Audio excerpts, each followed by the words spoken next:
الحمد لله نحمده ونستعينه ونستغفره ونعوذ بالله من شرور أنفسنا ومن سيئات أعمالنا من يهده الله فلا مضل له ومن يضلل فلا هادي له وأشهد أن لا إله إلا الله وحده لا شريك له وأشهد أن محمدا عبده ورسوله أما بعد فإن خير الحديث كتاب الله وخير الهدي هدي محمد صلى الله عليه وسلم وشر الأمور محدثاتها وكل محدثة بدعة وكل بدعة ضلالة وكل ضلالة في النار. أعوذ بالله من الشيطان الرجيم. بسم الله الرحمن الرحيم. وأوحينا إلى موسى أن أسر بعبادي إنكم متبعون فأرسل فرعون في المدائن حاشرين إن هؤلاء لشرذمة قليلون وإنهم لنا لغائظون وإنا لجميع حاذرون فأخرجناهم من جنات وعيون وكنوز ومقام كريم كذلك وأورثناها بني إسرائيل فأتبعوهم مشرقين فلما تراءى الجمعان قال أصحاب موسى إنا لمدركون قال كلا إن معي ربي سيهدين فأوحينا إلى موسى أن اضرب بعصاك البحر.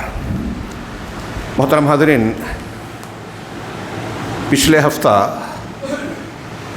مسجد ایوب میں نے اس موضوع پر خطاب کیا، کچھ باتیں پیش کی قرآن اور حدیث کے نصوص کے حوالے سے کہ اللہ رب العالمین کی یہ بہت بڑی نعمت اور اس کی ربوبیت کا حصہ اس کی کرم فرمائی ہے کہ اس نے انسانوں کی ہدایت کے لیے انبیاء اور رسولوں کا اہتمام فرمایا. ایسی شخصیات جو دنیائے انسانیت کے لیے ہدایت اور رہنمائی کا کام انجام دیں، اور اس طبقے کو اللہ رب العالمین نے ہر اعتبار سے منتخب فرمایا، اعلیٰ ترین مقام عطا فرمایا. قرآن و حدیث میں انبیاء اور رسولوں کے تعلق سے جو باتیں بیان کی گئی ہیں، اس بنیاد پر ان پر ہمیں اور آپ کو ایمان لانا ضروری ہے، جو ہمارے ایمان کے ارکان میں سے ایک رکن ہے. اور اس کی تفصیلات میں ہم بہت سی چیزیں مانتے ہیں جو قرآن و حدیث میں بیان کی گئی ہے کہ ہر نبی اپنی شخصیت میں قوم کا رہنما، مکمل انسان، دنیا کا سب سے بہترین گروہ نبیوں کا گروہ. ان میں درجات ضرور ہیں، لیکن غیر نبی کے مقابلے میں کوئی بھی نبی سب سے اونچا مقام رکھتا ہے. انہوں نے دیانت داری کے ساتھ، امانت داری کے ساتھ اپنے حق کو، ذمہ داری، رسالت کے کام کو انہوں نے بخوبی انجام دیا. اور اس طریقے سے اللہ رب العالمین نے مختلف انبیاء اور پیغمبروں کو نشانیاں دیں، معجزات دیے. ان سے متعلق جو تفصیلات ہم کو قرآن و حدیث سے ملتی ہیں، ہم ان ساری چیزوں پر ایمان رکھتے ہیں.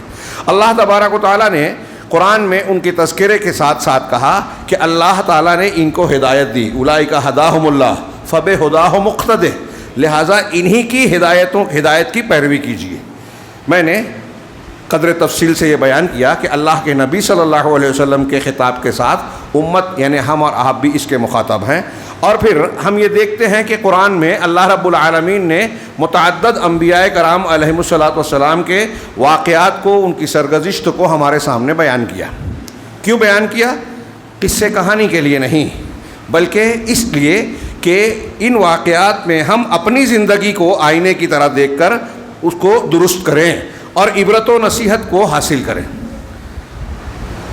دنیا میں انسانوں کے جو بھی کردار ہیں، آج بھی ہم جن کرداروں کو دیکھتے ہیں، اچھے، برے، نیک، درمیانی، آپ انبیاء کرام علیہم الصلاۃ والسلام کے واقعات میں ان کی نقل یا ان کا عکس دیکھ سکتے ہیں، اور اس کی روشنی میں یہاں ہدایت حاصل کر سکتے ہیں کہ اگر پیچھے کسی کافر، سرکش مخالفین انبیاء کا یہ انجام ہوا تو آج اس سے مختلف نہیں ہوگا.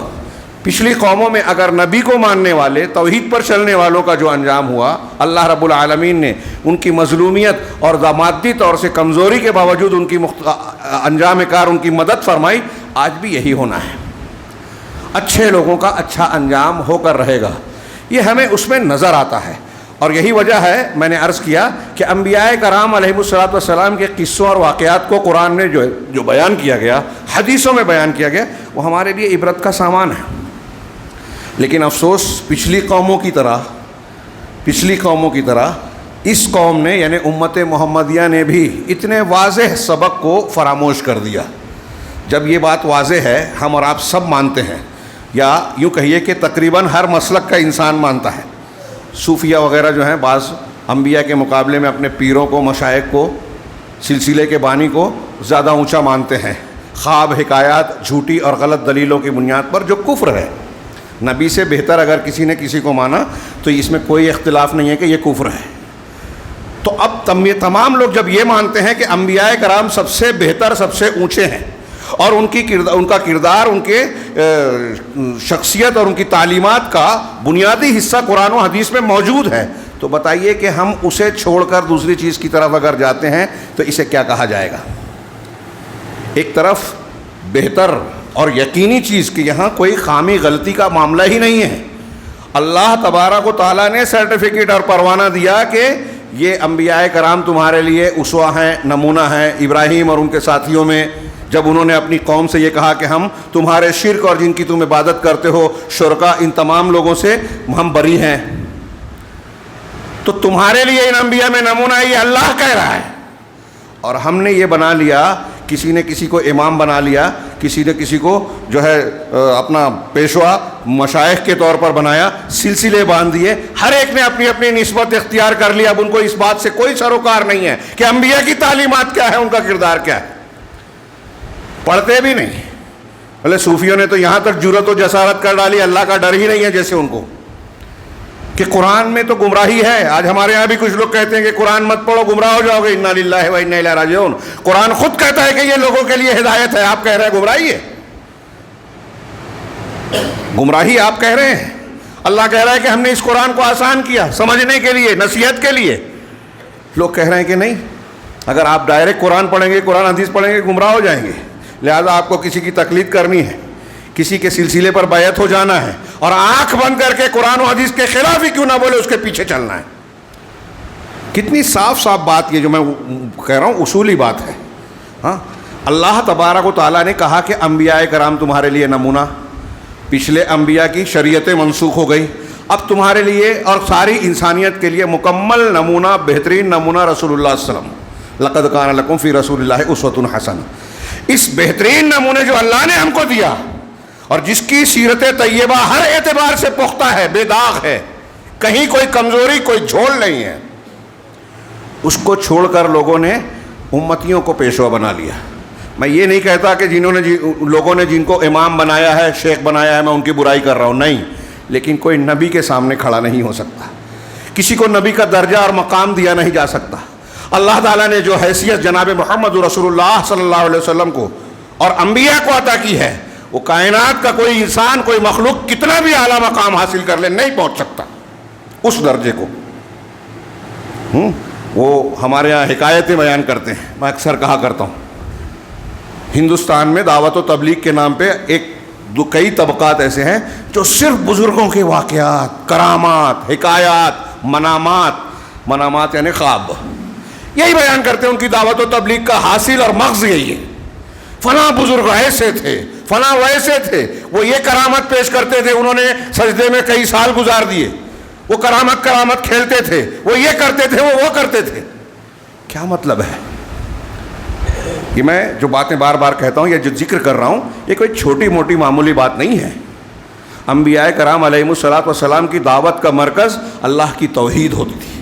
ابھی ہم نے پڑھا، میں محرم الحرام کے حوالے سے بھی اس موضوع پر آنا چاہتا ہوں، لیکن وہ موضوع بھی جو ادھورا رہ گیا ہے، بہت اہم ہے اور بہت زیادہ تفصیل طلب بھی ہے، قابل مطالعہ ہے، قابل غور بھی ہے، کہ اللہ تبارک و تعالیٰ نے انبیاء کو اور جناب محمد رسول اللہ صلی اللہ علیہ وسلم کو بطور نمونہ پیش کیا. اب آپ ایک موٹی سی بات لیجئے کہ انبیاء کرام علیہم الصلوۃ والسلام کی دعوت کا مرکزی نقطہ کیا ہے؟ ہر نبی کی دعوت بنیادی طور سے کیا تھی؟ کس مرکز کے گرد ان کی پوری دعوت گردش کرتی تھی؟ وہ ہے توحید کی تعلیم دینا، شرک سے منع کرنا. وَلَقَدْ بَعَثْنَا فِي كُلِّ أُمَّةٍ رَسُولًا أَنِ اعْبُدُوا اللَّهَ وَاجْتَنِبُوا الطَّاغُوتَ. ہر نبی کی، ہر امت میں ہم نے رسول بھیجا، اور ہر رسول کی رسالت، پیغام، بنیادی تعلیم کیا تھی؟ أَنِ اعْبُدُوا اللَّهَ، کہ اللہ کی عبادت کرو، وَاجْتَنِبُوا الطَّاغُوتَ، طاغوت سے بچو. اس کی اور بھی بہت سی دلیلیں ہیں، یہ بالکل کلیئر ہے۔ تو ایک بات بالکل کھلے طور سے، اب آپ یہاں صرف اس ایک چیز میں، چونکہ موضوع کی مزید تفصیل کی گنجائش یہاں نہیں ہے، میں ایک چیز دیتا ہوں، آگے غور کیجیے کہ اللہ تبارک و تعالیٰ کے فرامین کی روشنی میں تمام انبیاء کی دعوت ابتدا، انتہا، بنیاد توحید ہے۔ توحید کی طرف بلانا، اس کی ضد شرک ہے، اس کو رد کرنا، منع کرنا، تمام انبیاء کی دعوت بنیاد۔ اور اگر قوم نے یہ مانا نہیں تو انبیاء کرام نے اپنی قوم کو اگلا سبق دیا نہیں۔ نماز، روزہ، حج، زکوٰۃ، ساری چیزیں اگر توحید نہیں ہے تو بیکار ہے۔ ہاں، نوح علیہ السلام 950 سال اپنی امت کو صرف توحید کی دعوت دیتے رہے۔ اور ان واقعات میں انبیاء کے جو دروس و عبرتیں ہیں، میں ایسا سمجھتا ہوں کہ ہمارے ہاں لوگ دہراتے ہیں، سمجھتے بھی نہیں، سمجھنا چاہتے بھی نہیں، مانتے بھی نہیں۔ ایک موٹی موٹی بات دیکھیے، حضرت ابراہیم علیہ السلام اولاد کے لیے دعا کر رہے ہیں، قرآن میں ہے رب حب لی من الصالحین، پروردگار مجھے نیک اولاد عطا فرما، صالحین میں سے مطلب مجھے اولاد دے۔ یہ کون مانگ رہا ہے؟ سیدنا ابراہیم۔ میں نے کئی بار یہ بات پیش کی ہے، یہ ایک مثال ہے، جتنے انبیاء کرام کی دعائیں ہیں ان سب پر غور کیجیے کہ انبیاء کرام اللہ سے مانگ رہے ہیں، بیٹا مانگ رہے ہیں، بیٹی مانگ رہے ہیں، نیک اولاد۔ ابھی ہم اور آپ نے پڑھا، سنا، جانا کہ دنیا کا کوئی بزرگ، پیر، ولی نبی کی پیر کی دھول کے درجے کو نہیں پہنچ سکتا۔ اب نبی خود اولاد اللہ سے مانگ رہے ہیں، اس کا مطلب ان کی طاقت نہیں ہے کہ خود اولاد حاصل کریں، وہ اللہ کے محتاج ہیں۔ انبیاء بھی اللہ کے محتاج ہیں، اور جب انبیاء محتاج ہیں، انبیاء بھی اللہ سے مانگنے والے ہیں، تو پھر اولیاء صالحین کے ہاتھ میں طاقت، قدرت کیا ہوگی؟ کیا وہ اللہ تبارک و تعالیٰ کی جگہ اللہ نے ان کو کچھ ڈپارٹمنٹ دے دیا ہے کہ فلاں جو ہے اولاد دے گا، فلاں روزی دے گا، فلاں بیماری سے شفا دے گا، فلاں مصیبت اور مشکل کو دور کرے گا، وہ خواجہ ہے، وہ قطب ہے، وہ بندہ نواز ہے، وہ غریب نواز ہے، وہ فلاں ہے؟ یہ آپ اور ہم نے نام رکھا ہے، اللہ نے نہیں، لوگوں نے رکھا ہے۔ کس بنیاد پر؟ جھوٹے سچے واقعات۔ وہ ایسے تھے، وہ ہوا میں اڑتے تھے، پانی پہ چلتے تھے، کرامت کھیلتے تھے۔ ہاں، حضرت عیسیٰ علیہ السلام نے بھی کہا اللہ کے حکم سے اٹھو، مردہ زندہ ہوتا تھا، تو یہ ان کی طاقت نہیں تھی۔ معجزہ، کرامت، صاحب معجزہ جس نے پیش کیا اس کی طاقت نہیں ہے، اللہ کی طرف سے ہے۔ یہ ہمارے عقائد کا حصہ ہے، بنیاد، لیکن عقیدہ پڑھنے سیکھنے کی ہم کو توفیق کہاں؟ ہم سمجھتے ہیں علامہ ہے۔ بہت سی خامیاں، غلطیاں آپ کو نظر آئے گی، جو لوگ سمجھ رہے ہیں کہ میں بہت جانتا ہوں، ان کے یہاں جہالتیں ہیں۔ تو یہاں حاصل کلام، انبیاء کا مقام سب سے اونچا، وہ قرآن میں جگہ جگہ ہے، مختلف انبیاء کرام کے واقعات میں تقریباً ہر نبی کا معاملہ ملے گا، اللہ سے مانگ رہے ہیں، مطلب وہ محتاج ہے، دینے والا اللہ ہے۔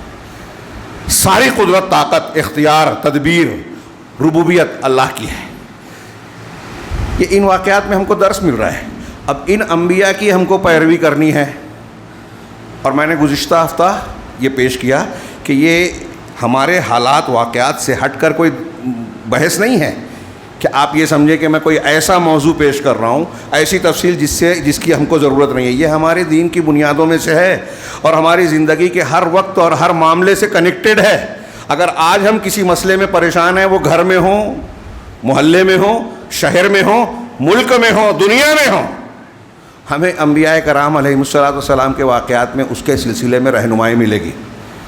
مسلمانوں پر ظلم ہو رہا ہے، مارا کاٹا جا رہا ہے، ان کے گھر پر بلڈوزر چلا دیا گیا، ہاں، کہیں کوئی شہر اور کوئی ریاست جل رہی ہے، کوئی ظلم کر رہا ہے، بے روزگاری ہے، آپس کے جھگڑے ہیں، جو بھی مسئلہ ہے، ہاں، انبیاء کرام علیہ السلام کے واقعات میں ہمارے اور آپ کے لیے نمونہ ہے۔ اس سے پہلے والا خطبہ میں نے دعا پر دیا کہ اگر مسلمان کے پاس کچھ نہیں ہے تو حضرت یونس علیہ السلام کا واقعہ، حضرت ایوب علیہ السلام کا واقعہ، بیماری میں، مچھلی کے پیٹ میں، دیکھیے کوئی سہارا نہیں ہے، اللہ سے مانگ رہے ہیں، دعا ہے ہمارے پاس۔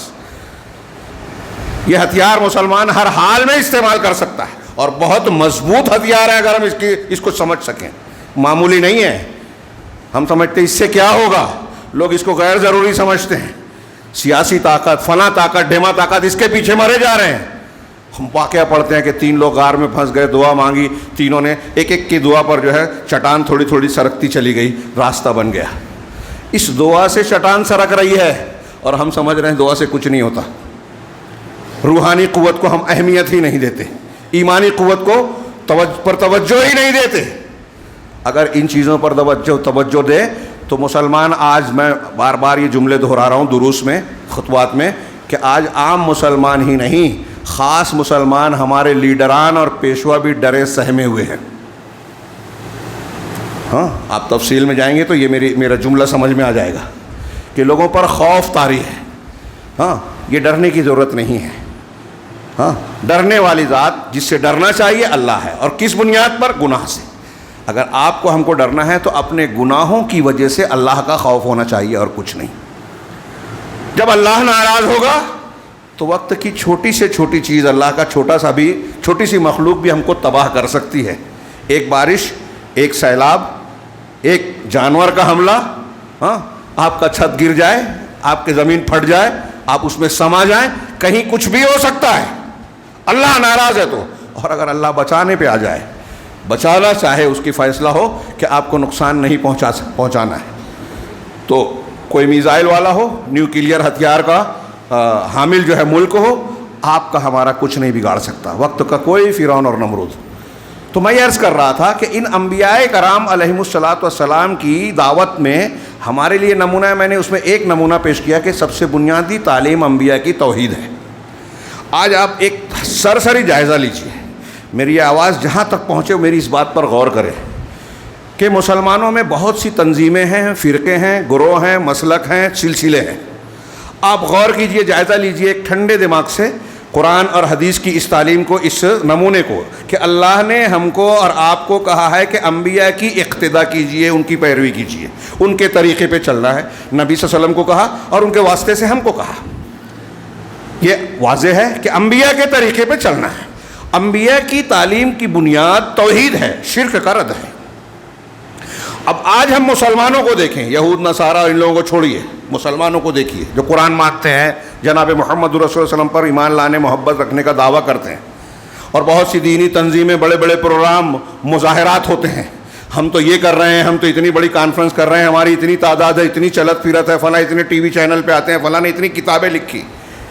ہاں, ان مسلمانوں میں کتنی جماعتیں ہیں جن کی دعوت و تبلیغ کی بنیاد انبیاء کرام علیہم الصلاۃ والسلام کے طریقے اور منہج کے مطابق توحید پر ہے. آپ نام لیتے جائیے, میں نام لوں گا تو لوگ کہیں گے فلاں کا نام لے رہے. جو بھی تنظیم ہے مسلمانوں میں جو کام کر رہے ہیں, ان میں دیکھیے توحید کی اہمیت انبیاء کی طرح, رسول اللہ صلی اللہ علیہ وسلم کی طرح. آپ مثال کے طور پہ بخاری مسلم کی بڑی مشہور حدیث ہے, بار بار آپ سن چکے ہیں. حضرت معاذ بن جبل رضی اللہ تعالیٰ عنہ کو جب یمن بھیجنے لگے تو آپ نے کیا کہا ان سے, یا معاذ انک تأتی قوما من اہل الکتاب, ہاں, کہ آپ اہل کتاب کی ایک جماعت کے پاس آ رہے ہیں, قوم کے پاس آ رہے ہیں. ہاں, فلیکن اول ما تدعو الیہم شہادت اللہ الہ الا اللہ. لہذا سب سے پہلی چیز جس کی طرف آپ دعوت دیں گے, فلیکن یا فلتکن, ہاں, وہ لا الہ الا اللہ کی گواہی ہے, اور اس بات کی گواہی کہ میں اللہ کا رسول, محمد اللہ کے رسول صلی اللہ علیہ وسلم. سب سے پہلے اس بات کی گواہی. آگے اللہ تعالیٰ, اللہ کے رسول نے کیا کہا ان سے, دعوت و تبلیغ کی تعلیم دے رہے ہیں, کیسے دعوت دینا ہے. فَإِنْهُمْ أَطَاعُوكَ لِذَلِكَ, اگر وہ تمہاری اس بات کو مان لے لیں, اس کو تسلیم کر لیں کہ ہاں اللہ کے سوا کوئی لا الہ الا اللہ محمد رسول اللہ پر ایمان لے آئیں, اگر یہ مان لیں, فَأَعْلِمْهُمْ أَوْ فَأَخْبِرْهُمْ أَنَّ اللَّهَ افترض عَلَيْهِمْ 5 صلوات فِي كُلِّ يَوْمٍ وَلَيْلَةٍ أَوْ كَمَا وَرَدَ فِي الْحَدِيثِ. تب انہیں یہ بتانا کہ اللہ تعالیٰ نے ہر رات اور دن میں 5 وقت کی نماز ان پر فرض کی ہے. فَإِنْهُمْ أَطَاعُوكَ لِذَلِكَ, اگر یہ بات مان لیں تب بتانا کہ اللہ نے ان کے مال میں زکوٰۃ فرض کی ہے, صدقہ جو ان کے مالداروں سے لیا جائے گا, غریبوں میں بانٹا جائے گا. ترتیب پر غور کیجیے, اس میں کئی چیزیں ہیں کہ سب سے پہلے مخاطب کو دعوت سب سے اہم چیز کی دی جائے گی, اور سب سے اہم چیز توحید ہے, توحید و رسالت. یہ عقیدہ اور منہج درست کرنے والی چیز ہے. جب آپ توحید پر ہیں تو عقیدہ درست کر رہے ہیں. رسالت کو مانا تو آپ کا منہج اور طریقہ طے ہو گیا کہ اس گاڑی میں آپ کو زندگی کا سفر کرنا ہے، فلاں بزرگ اور فلاں راستہ اور فلاں مسلک اور فلاں سلسلہ نہیں، نبی کا طریقہ ہونا چاہیے۔ اتنی موٹی سی بات قوم کو، ملت کو، امت کے بڑے طبقے کو سمجھ میں نہیں آتی، اور میں یہ کہہ رہا ہوں اسے اختلافی مسئلہ کہیں گے۔ صاف سیدھی تعلیم ہے، یہ صراط مستقیم ہے۔ تو اللہ تعالیٰ، اللہ کے رسول کہہ رہے ہیں کہ سب سے پہلے یہ بتانا کہ اللہ کے سوا کوئی معبود برحق نہیں ہے۔ ہمارے یہاں لوگ کہہ رہے ہیں کہ نہیں نہیں نہیں نہیں، مسئلے میں پڑھنے ہی نہیں ہے، فضائل بیان کرو، مسائل میں مت پڑھو۔ کوئی کہہ رہا نہیں نہیں، مسلمانوں کو طاقت حکومت بنانی ہے، اقتدار اور حکومت الہیہ قائم کرنی ہے، نافذ کرنا ہے حکومت اسلام کو، اس کے لیے طاقت ضروری ہے، طاقت کے لیے اتحاد ضروری ہے، اور اتحاد کرنا ہے تو یہ مسئلے توحید کے، شرک کے اور فلاں کے مت چھڑو، فاتحہ پڑھو کہ مت پڑھو، میلاد کرو کہ نہ کرو، شرک کرو کہ نہ کرو، بدعت کرو کہ نہ کرو، ایک ہو جاؤ۔ یہ جو شرک اور بدعت والا جملہ وہ نہیں کہتے، یہ میں کہہ رہا ہوں، یعنی ان کے قول کا نتیجہ یہی ہے، وہ مانے یا نہ مانے، ناراض ہوں، بات یہی ہے، نتیجہ یہی ہے۔ یہ میں نے 2-1 جملے بتائے۔ اب کوئی تصوف کے ذریعے سے اسلام اور جنت چاہتا ہے، کوئی فلاں اور فلاں کے راہ، نبی کے طریقہ نہیں ہے یہ سب۔ میں صرف ایک موٹی سی مثال، بنیادی مثال دے کر یہ سمجھانا چاہ رہا ہوں میری ہر اس شخص کو جس کے کانوں اور دلوں تک آواز پہنچے۔ کانوں تک تو پہنچتی ہے، دلوں تک اللہ پہنچاتا ہے۔ ہاں، توفیق اللہ کی طرف سے کہ وہ یہ غور کرے کہ انبیاء کی اتباع کرنی ہے۔ اور آج مسلمان کہلانے والے بہت سارے طبقات اور مسالک اور سلسلے موجود ہیں، وہ اس دعوت پر، انبیاء کے اس طریقے پر نہیں ہیں، اس لیے وہ اہل حق نہیں ہیں۔ جب انبیاء کے طریقے پہ آپ نہیں چلیں گے تو آپ موٹی سی چیز دیکھیں کہ آپ کے عقیدے میں بگاڑ آئے گا، آپ کے منہج میں بگاڑ آئے گا۔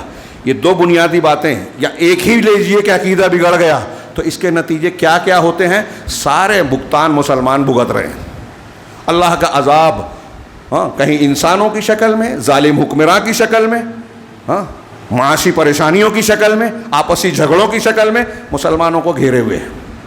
کہیں سیلاب ہے، کہیں طوفان ہے، کہیں خشک سالی ہے، کہیں بے روزگاری ہے، عذاب کی مختلف شکلیں ہیں۔ لیکن یہ ہمارا ایمان ہے کہ یہ ہمارے کرتوتوں کے نتائج ہیں۔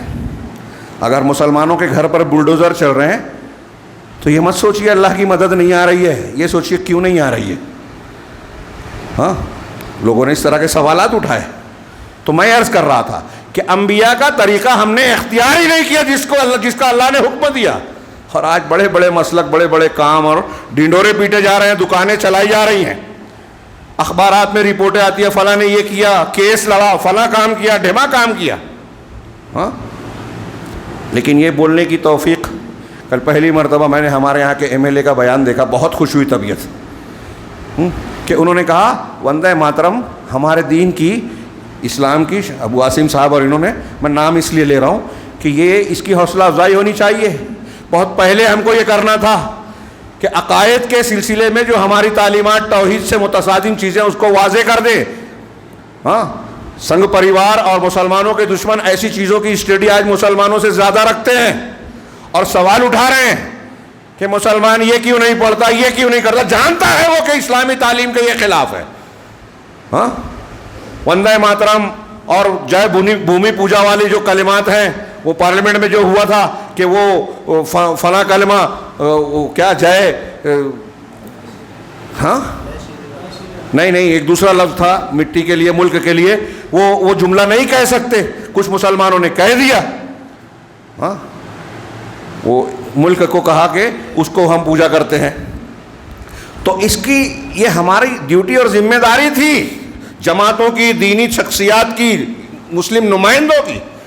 جب ہم خود ہی نہیں جانیں گے تو ہم لوگوں کو کیا بتائیں گے، اپنے بچوں کی تربیت کیا کریں گے۔ میں یہ بنیادی طور سے عرض کرنا چاہتا ہوں، اور بڑی دردمندی کے ساتھ، کہ انبیاء کرام کی دعوت اور ان کی کردار کو ہم اگر دیکھیں تو ہمارے لیے زندگی کے ہر مسئلے کا حل موجود ہے، اور اس میں سب سے بنیادی چیز ہے توحید کو اختیار کرنا۔ اس ایک چیز کو اختیار نہ کرنا یا اپنے منہج کو درست نہ رکھنا، اس کے جو نتائج ہوتے ہیں نا، اس میں اگر آپ عنوان صرف طے کریں، اگر بولیں تو ایک ایک چیز پر ایک ایک ہفتہ ہو سکتا ہے کہ عقیدے کے بگاڑ سے اختلاف پیدا ہوتا ہے، عقیدے کے بگاڑ سے، منہج کے بگاڑ سے بدعتیں اور خرافات مسلمانوں کے اندر آتی ہیں، عقیدے اور اس کے بگاڑ سے جو ہے مسلمانوں میں عصبیت اور تعصب پیدا ہوتا ہے۔ آج ہمارے یہاں دیکھیے عصبیت اور تعصب، پھر گروہی عصبیت، علاقائی عصبیت، مختلف عصبیتیں ہیں برادری کی اور فلاں کی، یہ ہم آج پیش کرتے ہیں۔ ہاں، ہندوستان کے بہت سارے دلت اور غیر مسلم اس لیے مسلمان ہوئے کہ مسلمانوں میں اونچ نیچ نہیں ہے۔ ہاں، میرے پاس ابھی کچھ پچھلے ہفتے فون آیا کہ بنگال میں کچھ علاقے میں ایسے ہے کہ نہ مسلم ہے یا مسلمان ہے، ان کے ساتھ مسلمان بھید بھاؤ اختیار کرتے ہیں، وہ اپنی برادری میں ان کو قبول نہیں کرتے، شادیاں نہیں ہوتی ہیں کہ تم نیچ ہو، پست ہو۔ اسلام میں یہ کہاں ہے؟ ہاں، اللہ کے نبی صلی اللہ علیہ وسلم نے حضرت زینب بنت جہش کی شادی پہلے اللہ کے حکم سے حضرت زید سے کروائی جو آزاد کردہ غلام تھے، پھر ان سے طلاق ہونے کے بعد خود آپ نے نکاح کیا اللہ کے حکم سے۔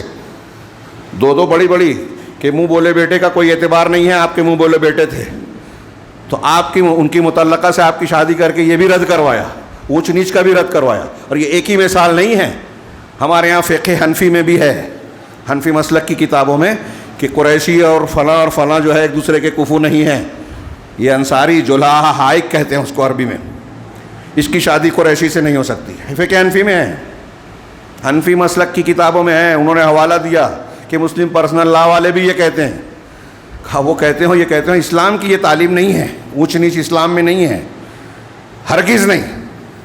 ہاں، لیکن افسوس ہمارے یہاں عوام ہی نہیں، خواص بھی بعض علاقوں کے یعنی علماء اور اس درجے کے لوگ بھی اس کو مانتے ہیں۔ مسلمانوں میں اونچ نیچ صرف تقوی کی بنیاد پر ہے۔ ایسی 20 مثال ملے گی صحابہ میں۔ حضرت عبد الرحمن بن عوف قریشی ہے نا، اپنی سگی بہن کی شادی حضرت بلال سے کروائی، جو غلام تھے، حبشی تھے، سیاہ فام تھے۔ بہت سی مثالیں ملے گی۔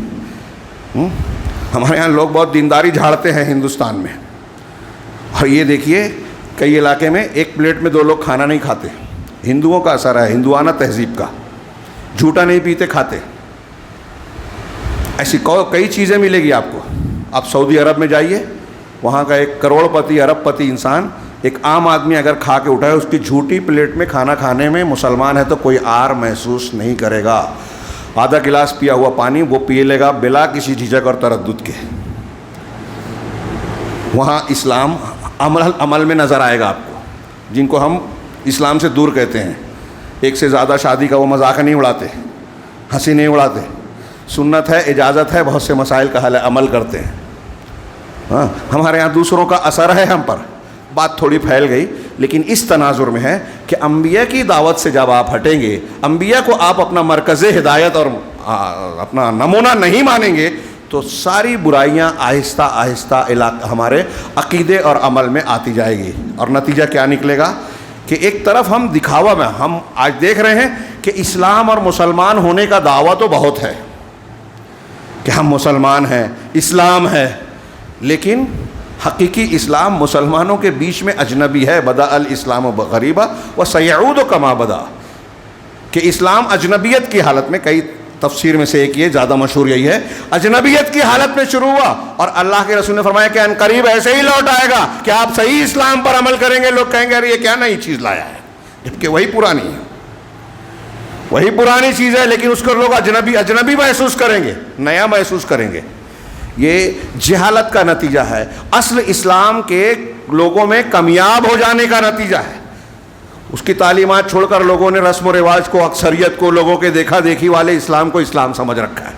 آج ہمارے ہاں یہی سب سے بڑی، آج بہت لوگ کہتے ہیں وسائل اعلام، ذرائع ابلاغ بہت عام ہیں، ہر آدمی کی جیب میں اور ہاتھ میں موبائل ہے۔ دنیا کی لائبریریاں ہمارے یہاں بٹن پہ ہے، لیکن لائبریری اور کتاب کون پڑھتا ہے؟ ہمارے یہاں لوگ موسیقی گانے سنتے ہیں، فضول کی بحث اور مباحثہ کرتے ہیں۔ ایسے مسائل میں ہمارے نوجوان، ہماری نسل زیادہ سر کھپاتی ہے جس سے اس کا تعلق ہی نہیں ہے۔ حکومت کیسی ہونی چاہیے، سعودی عرب میں یہ حکومت بدل جانی چاہیے، ان کو یہ نہیں کرنا تھا، تفصیل کچھ معلوم نہیں ہے، خود جاہل ہے، حکمتیں معلوم نہیں ہیں، معاملات معلوم نہیں ہیں، اور اپنا دماغ وہاں لڑا رہے ہیں۔ آپ کے کہنے سے کیا تبدیلی اور اصلاح ہو جائے گی؟ لیکن اسی میں دماغ کھا پائیں گے. ہاں کچھ مسائل ایسے ہیں پوری دنیا کا ایک چاند ہونا چاہیے. آپ اگر کوئی مان بھی لے تو آپ نافذ کر سکتے ہیں. ہاں اور کیا یہ عمل میں ممکن ہے؟ یہ آپ کا کام ہے. لیکن اس میں سر کھا پاتے ہیں. بحث جواب الجواب سلسلہ بندھا ہوا ہے آدھی آدھی رات تک اور فجر چھوڑ دیں گے ایسے مسئلے سے جس کا تعلق. تو ہمارے یہاں لوگ وقت ضائع کر رہے ہیں, غیر ضروری مسائل میں سر کھپا رہے ہیں. جو کرنے والا کام ہے وہ نہیں کرتے. ہاں ان ذرائع ابلاغ کے فوائد کا کوئی استعمال نہیں کرتا, علم حاصل نہیں کرتے, علماء کی مجلسوں پر کوئی اہمیت نہیں دیتے. بلکہ اب تو علماء جو چیزیں مفید ہیں ان کو مضر بنا دیا گیا. اب یہ ایک ٹاپک ہے, پوری دنیا میں کتابیں لکھی جا رہی ہے کہ نوجوانوں کو چاہیے علماء کی مجلس, علماء کا ساتھ اختیار کریں. اس کی اہمیت ہی نہیں سمجھتی ان کو. علماء کی مجلس انبیاء کی مجلس ہے, کیونکہ علماء انبیاء کے وارث ہیں. یہ ان علماء کی جو قرآن و حدیث کو جاننے والے ہیں. ہاں بدعت و خرافات کی تبلیغ کرنے والے نہیں, ان علماء کی بات کی جا رہی ہے. لیکن آپ دیکھیں گے کہ لوگ علم سے, علماء سے آج بیزار ہیں, دور ہیں, اس کو غیر اہم سمجھتے ہیں. ان کے لیے دنیا کے بہت سے بیکار امور بڑی اہمیت کے حامل ہیں. گھنٹوں موبائل پر رہیں گے, غیر ضروری بلکہ نقصان دہ گناہ والے پروگرام دیکھیں گے. لیکن قرآن و حدیث کے دروس سننے کے لیے, جمعہ کے خطبوں کو 5 منٹ زیادہ سننے کے لیے بڑا بھاری پڑے گا, بڑا بوجھل محسوس ہوگا. خیر, میں یہ عرض کر رہا تھا انبیاء کرام علیہم الصلاۃ والسلام ہمارے لیے نمونہ ہیں, اور پھر جناب محمد رسول اللہ صلی اللہ علیہ وسلم کو کلی طور سے ہمارے لیے نمونہ بنایا گیا. لقد کان لکم فی رسول اللہ اسوۃ حسنہ. اللہ تبارک و تعالیٰ نے اس مقصد کے تحت بہت سارے انبیاء کرام کو نمونے کے طور پر قرآن میں پیش کیا. اور ابھی ہم عید الاضحیٰ, ذی الحجہ, حج اور قربانی کے دینی اعمال سے گزرے ہیں. اس کے حوالے سے سیدنا ابراہیم علیہ الصلاۃ والسلام اور آل ابراہیم کی سیرت اور ان کی زندگیاں ہمارے سامنے تازہ کی گئیں کہ کس طرح انہوں نے توحید اور توحید کے تقاضوں کی تکمیل کی. اور ہمارے اور آپ کے لیے نمونہ ہے ان کی زندگیوں میں, عبرت و نصیحت کے سامان ہے, حوصلہ اور تسلی دینے کے عناصر ہیں کہ وقت کا بادشاہ, وقت کی قوم بھی اگر ایک شخصیت کے, ایک اکیلے انسان کے خلاف ہو جائیں, لیکن اگر وہ اللہ والا ہے, توحید والا ہے, تو اللہ رب العالمین نے اس کو بچانے کا ذمہ لیا ہے. اس نے اگر زبان سے یہ کہا ہے حسبنا اللہ و نعم الوکیل, اللہ ہمارے لیے کافی اور وہ بہترین کارساز ہے, اگر اس نے زبان سے کہا ہے تو یہ ہوائی بات نہیں ہے. اللہ رب العالمین اپنے نیک بندوں کو ضائع نہیں کرتا, رسوا نہیں ہونے دیتا. کس طریقے سے معجزانہ طور پر بچایا آپ کو اور ہم کو. اس نبی کے حوالے سے, حضرت ابراہیم کے حوالے سے یہ واقعہ تازہ کرایا گیا گزشتہ ماہ. اور اس کے فوراً بعد جو دوسرا مہینہ آ رہا ہے محرم الحرام, جس میں ہم ابھی داخل ہوئے, یہ اسلامی تقویم یعنی کیلنڈر کا پہلا مہینہ ہے. اب یہاں بہت ساری بحثیں ہیں اور میں ایسے وقت موضوع پر آ رہا ہوں جب وقت ختم ہو چکا. تھوڑی سی بات, تمہیدی بات کہہ کے آج کا خطبہ ختم کریں گے. انشاءاللہ آئندہ ہفتہ اس موضوع پر جو ہے گفتگو کریں گے کہ اللہ تبارک و تعالیٰ نے محرم الحرام, اس کے بعد جو مہینہ ہے, اس کی کیا حیثیت ہے ہم کو اور آپ کو واضح کی. قرآن کے مطابق, حدیثوں کے مطابق یہ مہینہ اشہر حرم میں سے ہے, 4 حرمت والا مہینہ. ہاں عام مہینوں میں جو چیزیں جیسے جنگ و جدال اور بعض معاملات جائز تھے, اس میں منع کر دیا گیا. اس کا ایک احترام ہے اس مہینے کا. 4 مہینوں میں سے یہ ایک ہے محرم الحرام. ہاں بعض روایتوں میں کہ یہ اللہ تعالیٰ کا مہینہ ہے. اس کی فضیلت یا اس کے تعلق سے کیا بتایا, ہاں یا کیا تفصیل ہمارے پاس قرآن و حدیث کی روشنی میں ہے, تو اس میں بتایا گیا کہ اس کی 10ویں تاریخ اس حیثیت سے اہمیت کی حامل ہے کہ اس دن ایک بہت ہی عظیم الشان واقعہ پیش آیا تھا. اور اسی کے تناظر میں اللہ کے نبی جناب محمد رسول اللہ صلی اللہ علیہ وسلم نے یہ تعلیم دی کہ 10ویں محرم کو جو ہے روزہ رکھا جائے. اللہ کے رسول صلی اللہ علیہ وسلم کا صحیح مسلم میں ارشاد ہے کہ سیام و یوم عاشورہ احتسب علی اللہ ان یکفر السنۃ التی قبلہ. یہ صحیح مسلم کی حدیث ہے کہ یوم عاشورہ, محرم کی 10ویں تاریخ کا روزہ ایسا ہے کہ میں اللہ رب العالمین سے یہ امید رکھتا ہوں کہ اگر اس دن کا روزہ رکھا جائے تو 1 سال قبل کے گناہ معاف ہو جائیں. 1 دن کا روزہ آپ نے رکھا, 1 سال کا گناہ معاف ہو جائے گا. صغیرہ گناہ معاف ہوتے ہیں نماز روزے سے. ہاں اس روزے کی تفصیل کیا ہے وہی دیکھیے. ایک نبی سے جوڑ رہے ہیں جو میں نے بھی بیان کیا کہ انبیاء کرام کو ہمارے لیے نمونے کے طور پر پیش کیا, ان کی زندگیوں کو سامنے رکھیے. اللہ تبارک و تعالیٰ نے یہ مناسبت رکھی کہ روزہ رکھا جائے. ہاں اللہ کے نبی جناب محمد رسول اللہ صلی اللہ علیہ وسلم جب ہجرت کر کے مدینہ تشریف لائے تو مدینہ میں اور اس کے ارد گرد میں یہود کے 3 قبائل بڑے بڑے موجود تھے. دیکھا کہ 10ویں محرم کو وہ بھی روزہ رکھتے ہیں. نبی صلی اللہ علیہ وسلم پہلے بھی رکھتے تھے. ہاں کہا یہ روزہ کیوں رکھتے ہیں؟ تو ان کا کہا ہذا یوم صالح یوم عظیم.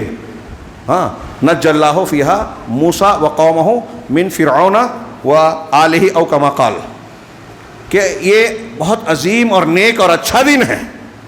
یہ وہ دن ہے جب اللہ تبارک و تعالیٰ نے حضرت موسیٰ علیہ السلام کو اور آپ کی قوم کو, حضرت موسیٰ کو اور آپ کی قوم کو فرعون اور آل فرعون کے ظلم اور جبر سے نجات دی تھی. معجزانہ طریقے سے حضرت موسیٰ علیہ السلام اور بنی اسرائیل کو دریا سے باہر لگایا اور پھر اسی دریا میں فرعون اور آل فرعون کو غرق کر دیا, ڈبو دیا. تب اللہ تبارک حضرت موسیٰ علیہ السلام نے اللہ کے شکر کے طور پر اس دن کا روزہ رکھا. اللہ کے شکر کے طور پر اس دن کا روزہ رکھا اور ہم بھی ان کی متابعت میں اللہ تبارک ہم بھی روزہ رکھتے ہیں. نبی کریم صلی اللہ علیہ وسلم نے جب یہ سنا تو فرمایا نحنو اولا و احق بموسیٰ منکم, کہ ہم تمہارے مقابلے میں موسیٰ علیہ السلام کے زیادہ حقدار اور ان سے زیادہ قریب ہیں, لہٰذا ہم بھی روزہ رکھیں گے. اور بعد میں پھر آپ نے کہا آخر سال میں کہ اگر میں آئندہ سال زندہ رہا تو یہود کی مخالفت کرنے کے لیے 10ویں تاریخ کے ساتھ 9ویں کا بھی روزہ رکھوں گا. صحیح حدیث میں یہی ہے. 10ویں کے ساتھ 11ویں کا جو تذکرہ ہے اس میں کلام ہے. بعض لوگ اس پر بھی عمل کرتے ہیں. تو یہود کی مخالفت کی جائے اس لیے 10ویں کے ساتھ 9ویں کا بھی رکھوں گا. یہ عاشورے کا روزہ, محرم الحرام کی حرمت والی اہمیت, بس اگر غور سے دیکھا جائے شرعی اعتبار سے یہ محرم الحرام کی حیثیت ہے. ہاں موسیٰ علیہ السلام اور فرعون کا پورا واقعہ میں نے جو قرآن کی آیت سورہ شعراء کی پڑھی, بڑا عبرت والا. ہاں آئندہ ہفتہ اگر میں یہاں رہا تو اس کو بیان کروں گا.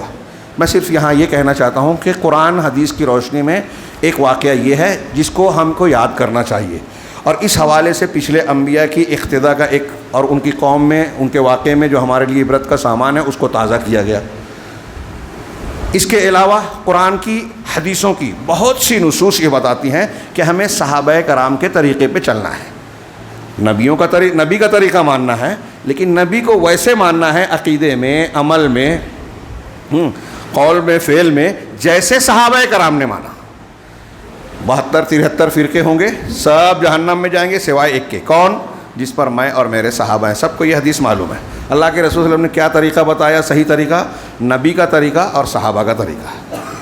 تو ہمیں نبیوں کا طریقہ پہ چلنا ہے, صحابہ کا طریقے پہ چلنا ہے.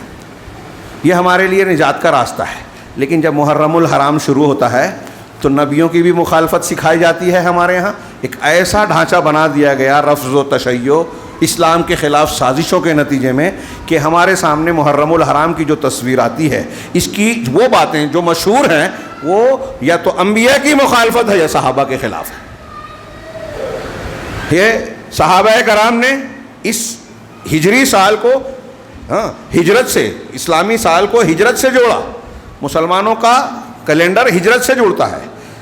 تفصیل کا موقع نہیں ہے, بیان کرتا رہا ہوں میں, اور آپ دوسرے علماء کرام سے سنتے اور خود بھی پڑھتے رہتے ہیں کہ اس موقع پر ہجرت کو یاد کیا جائے. ہجرت مسلمانوں کے آغاز کا ذکر ہے, جہاں قربانیاں ہیں, صبر ہے, توحید ہے. توحید کے لیے جان مال کو لٹا دینا ہے, گھر بار کو چھوڑ دینے کا قصہ اور واقعہ ہے, جس کی بنیاد پر اسلام کو پروان ملی, فروغ ملا. غزوہ بدر, احد اور دوسرے غزوات میں جو مسلمانوں کو فتوحات نصیب ہوئی, فتح مکہ ملا, وہ سب ہجرت کے بیچ کا نتیجہ تھا.